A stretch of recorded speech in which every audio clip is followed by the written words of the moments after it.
This is Coach Joe Dix of the East Hall Vikings, and you're watching SUVtv, the best.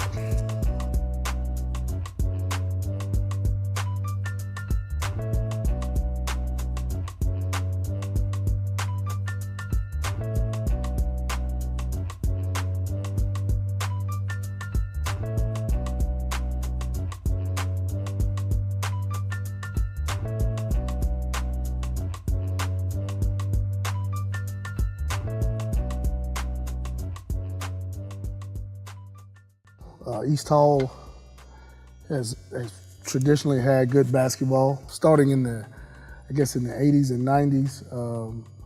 We won 8 straight region titles and went to several Final Fours. Of course, Seth Vining followed Coach Cassell, and Coach Vining was able to get us to the mountaintop, and we won our first state championship in 2001. And that began a great run. We had a run there. We went to the Final Four 7 times in 8 years. We were able to get on the run. We won state championship in 01, 03, and 05, and played for them in 2000, 2004, and 2007. Since then, we won 6 more regions, last 3 as well, and we think we've got a team coming back this year that's got a chance to be really good as well. Speak to not just about Chesley, but all of the guys in that run that you guys have had, that you felt like were very pivotal. The 5 players that kind of stand out to me were probably the 5 guys in our 2,000-point club: Chesley, Antoine, Mark, Frank Davis, and Walter Hill.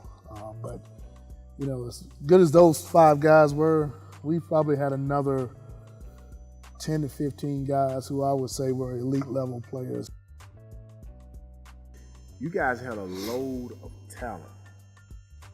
How did you get those kids to be kind of selfless? Well, first of all, we kind of established that that's what we were going to do.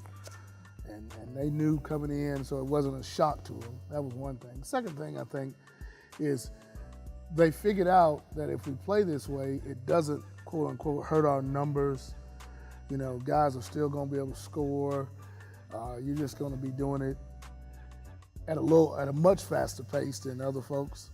So that was a big deal. And then the other thing is we kind of made a deal with them. If you play till exhaustion and then you ask to come out of the game, then when you're ready to go back in, we will put you back in.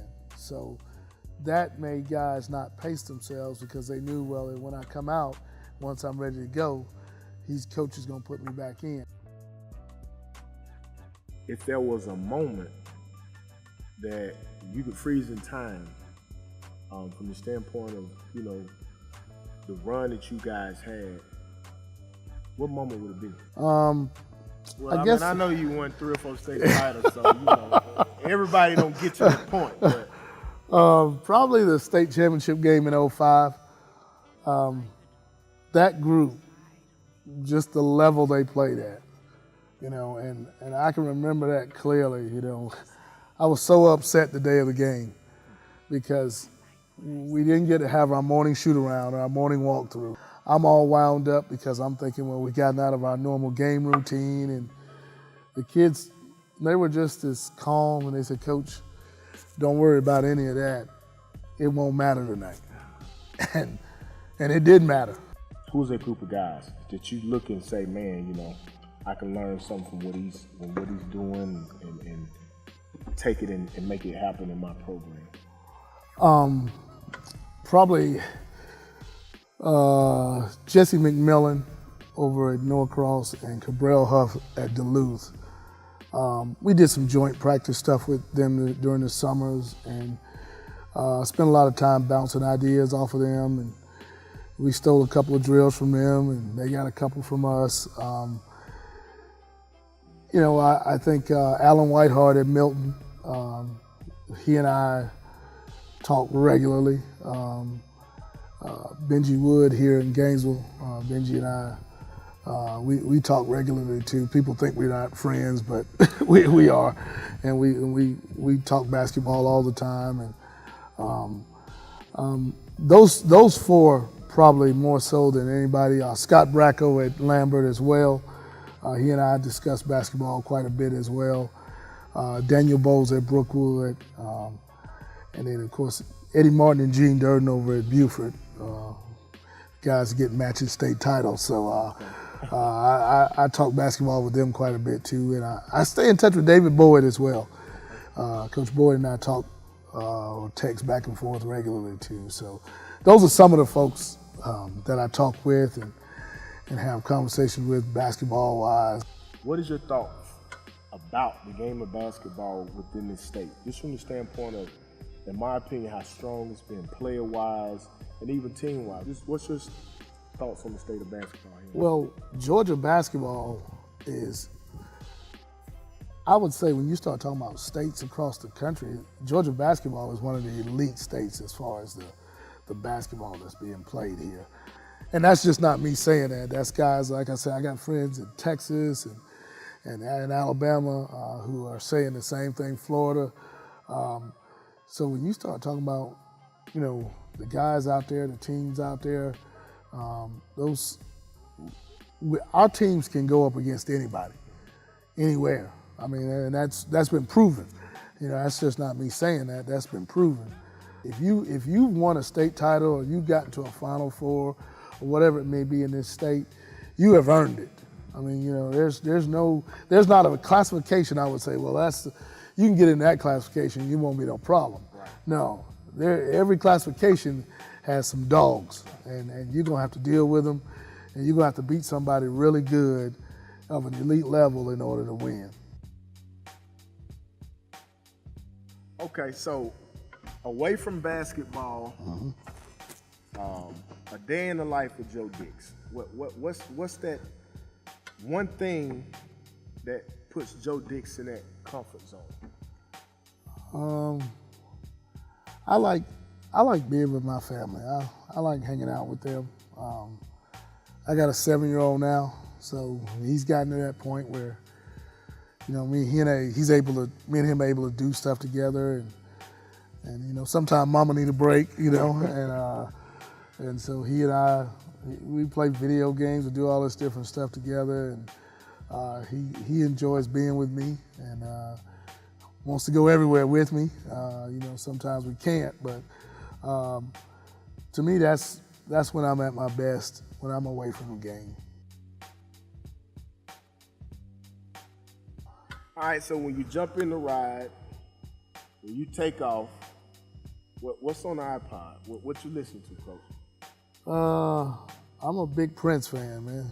I knew you was gonna say Prince. You told me what your Prince concert is. Yeah, I've been to 2 or 3. So okay. Every game, pregame, you walk in my office, that's what's playing. Okay. Let me tell you, man, I tell these guys all the time, I don't even know what y'all listen to rap music-wise, man.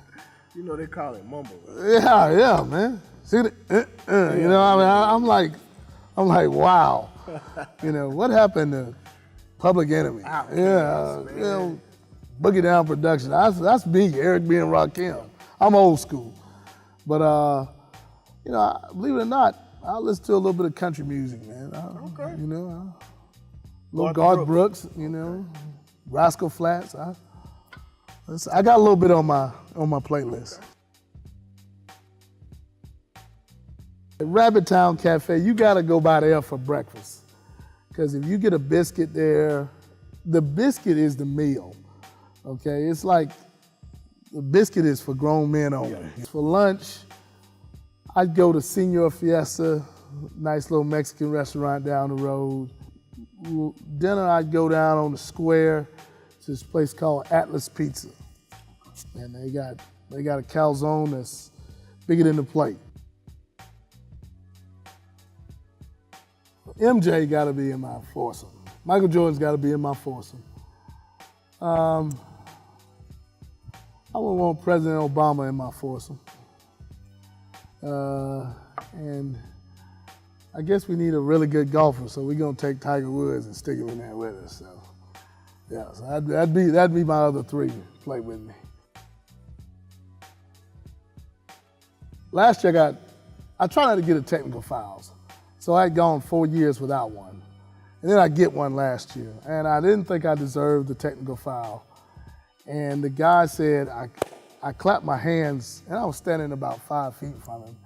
He said he felt like I was gonna hit him. Well, my wife heard that. And of course, I wasn't gonna hit the referee. I just clapped my hands together. He said he thought I was gonna hit him. Well, my wife, I had to sit down, of course, so I'm not saying anything else to the guy. And my wife is giving him a piece of her mind. Oh, and he took it. And then toward the end of the game, he walked over and he said, "Coach, I apologize. I shouldn't give you that technical, and tell your wife I apologize too." So he was a good sport about it, but he knew he had messed up because and like I said, it was kind of quiet. It was a Tuesday night, wasn't a big crowd, and she let him know what she thought. And she wasn't ugly, but she let him know. So Can't beat that. yeah, it's good to have her in my corner. Yeah. So yeah.